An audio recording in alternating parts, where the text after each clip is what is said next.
ल्यूवेलिस theorem. ठीक, इसके देखो दो तरीके के प्रूफ है, एक तो कॉची इनइक्वालिटी से आप प्रूफ कर सकते हो और एक आप nth डेरिवेटिव से कॉची इनइक्वालिटी से प्रूफ कर सकते हैं, और दूसरा जो है वो nth डेरिवेटिव वाला कॉची इंटीग्रल फॉर्मूला है उससे भी हम प्रूफ कर सकते हैं। तो जो nth डेरिवेटिव वाला कॉची इंटीग्रल फॉर्मूला है उसका जो प्रूफिंग है वो लेंदी है काफी, अगर एग्जाम में आता है तो आप इन दोनों में से किससे भी कर सकते हो, कॉची इनइक्वालिटी का यूज करके कर दो या nth डेरिवेटिव वाले से कर दो आप, ठीक है ना।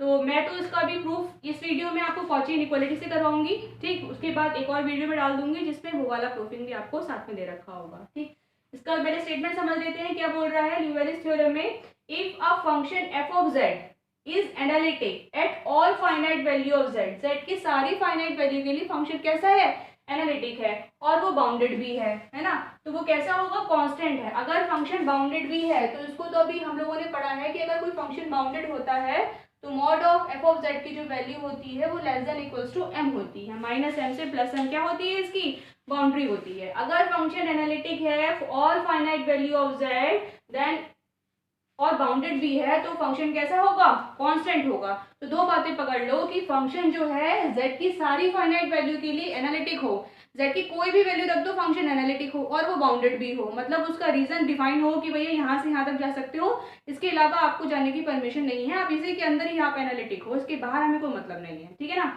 और वो बाउंडेड है तो फंक्शन कैसा होगा, कांस्टेंट होगा। कांस्टेंट होगा ये हमको बताना है ना।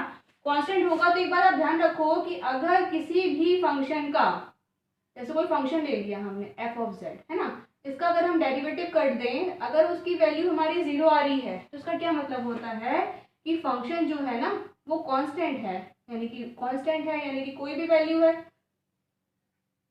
फंक्शन कांस्टेंट है तभी तो उसका डेरिवेटिव 0 आ रहा है। जैसे कि आपने ले लो y इक्वल्स टू 1 ले लो, तो यहाँ से क्या करोगे, dy बाई डी एक्स निकालोगे तो उसकी वैल्यू कितनी आ गई, 0 आ गई, यानी कि y डैश कैसा हो गया, y डैश हो गया हमारा 0। अगर फर्स्ट डेरिवेटिव फंक्शन का 0 होता है तो फंक्शन कैसा होता है, कांस्टेंट होता है। अगर मैं यहाँ पे फर्स्ट डेरिवेटिव इसका वेरिएबल कर दूं तो कांस्टेंट तो नहीं आएगा ना, मतलब 0 तो नहीं आएगा तो 1 आएगा। तो आप यहाँ से नहीं कह सकते कि फंक्शन जो है आपका कैसा है, कांस्टेंट है। फंक्शन कांस्टेंट तभी होगा जब उसका डेरिवेटिव जो है वो 0 हो जाए। तो इतनी बात समझ में आ गई होगी। अभी हम लोगों ने कॉची इनइक्वालिटी पढ़ा है, तो कॉची इनइक्वालिटी में हम लोगों ने पढ़ा था कि अगर कोई फंक्शन एनालिटिक है किसी सर्किल के अंदर, है ना, और वो फंक्शन बाउंडेड भी है ना, तो फंक्शन का जो nth डेरिवेटिव होता है एफ एन ए की मॉडुलस वैल्यू वो less than equals to M N factorial upon R to the power N होता है। ये भी हम पढ़ के आए हैं, कॉची इनइक्वालिटी है ये, CAUCHY कॉची इनइक्वालिटी है ये, ठीक है बेटा। ठीक, अब इसी का सहारा लेकर, इसी का सपोर्ट लेकर हमको ये प्रूव करना है ल्यूवेलिस थ्योरम। इसके लिए क्या करो, आप कोई भी सर्किल ले लो, है ना, कोई भी सर्किल ले लो, तो सर्किल का सेंटर मैंने Z0 डिफाइन कर दिया और रेडियस मैंने ले ली स्मॉल r, कैपिटल R ले लो स्मॉल r ले लो, कोई दिक्कत नहीं है। इसमें जो है A सेंटर था, लेकिन इसलिए हम लोगों ने सेंटर Z0 डिफाइन कर दिया। A भी डिफाइन कर सकते हो, Z0 भी डिफाइन कर सकते हो, ठीक है ना। ये कोई मैंने सर्किल ले लिया इस तरीके से, ये R रेडियस हो गई, Z0 हमारा सेंटर हो गया, है ना।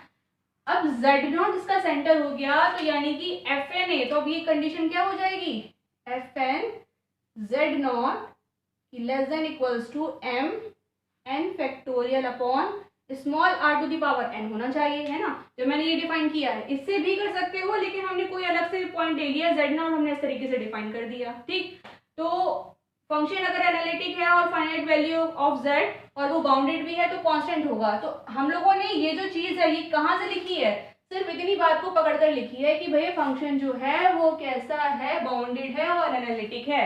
इसको पकड़कर अगर हमने ये ये वाली बात बता दी है कि कॉची इनइक्वालिटी यहाँ पर होल्ड होगी, है ना, होल्ड होगी, तो हमने ये वाला सर्किल ले लिया। अभी वाला सर्किल ले लिया, क्या करो, मतलब all finite value of z बोल रहा है, z की सारी फाइनाइट वैल्यू के लिए, तो z की सारी फाइनाइट वैल्यू के लिए यानी कि अगर इस सर्किल को मैं और बड़ा कर दूं, है ना, तो उसके अंदर जितने भी z आ रहे हैं वो सारे कैसे होंगे, वो फंक्शन कैसा हो जाएगा, सारा कांस्टेंट हो जाएगा। अभी तो केवल r की बात हो रही है, मैं पूरे प्लेन की बात कर दूं, है ना, तो मुझे कांस्टेंट दिखाना है, कांस्टेंट दिखाना है तो सिर्फ मुझको ये बताना है कि FN Z0 की वैल्यू यहाँ से 0 होगी बस। कॉची इनइक्वालिटी में कैसे भी करके मुझे ये वाली कंडीशन लेकर आनी है। ये वाली कंडीशन कब आएगी, जब आप यहाँ पे पुट कर दोगे n की जगह पे 1, तो ये हो जाएगा हमारा f dash z not less than equals to m।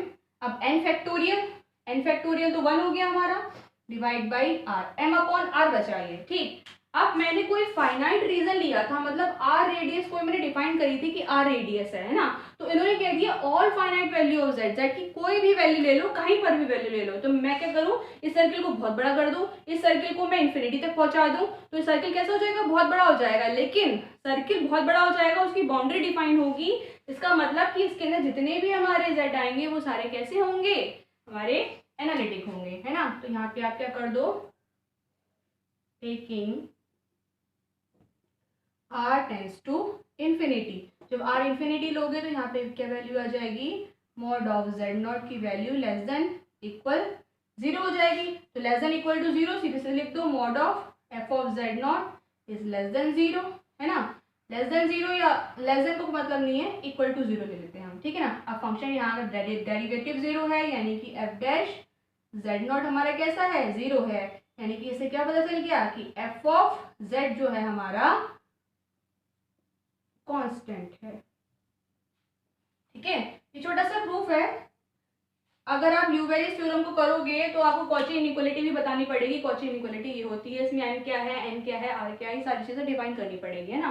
तो बस कुछ मत करना, ये कॉची इनइक्वालिटी बताना, n की जगह 1 पुट करिएगा, मॉडुलस वैल्यू के साथ r टेंड्स टू इन्फिनिटी कर देना, r इन्फिनिटी करते ही ये 0 हो जाएगा, ये 0 हो जाएगा, डेरिवेटिव 0 हो गया, डेरिवेटिव 0 हो गया, इसका मतलब क्या हो गया, f ऑफ z कैसा हो गया हमारा, कांस्टेंट हो गया। फंक्शन का डेरिवेटिव 0 है किसी पॉइंट पर, तो फंक्शन हमारा कैसा है, कांस्टेंट है। तो ये हमारी जो ल्यूवेरियस थ्योरम है वो यहाँ से प्रूफ होती है, ठीक है ना। आई होप समझ में आई होगी बात। इसके छोटे छोटे से वो लाइन है, वो आप लिख दीजिएगा कि फंक्शन जो है, मतलब जो सर्किल लिया है वो z नॉट सेंटर का लिया है और r जो है हमने रेडियस लिया है, ठीक है ना।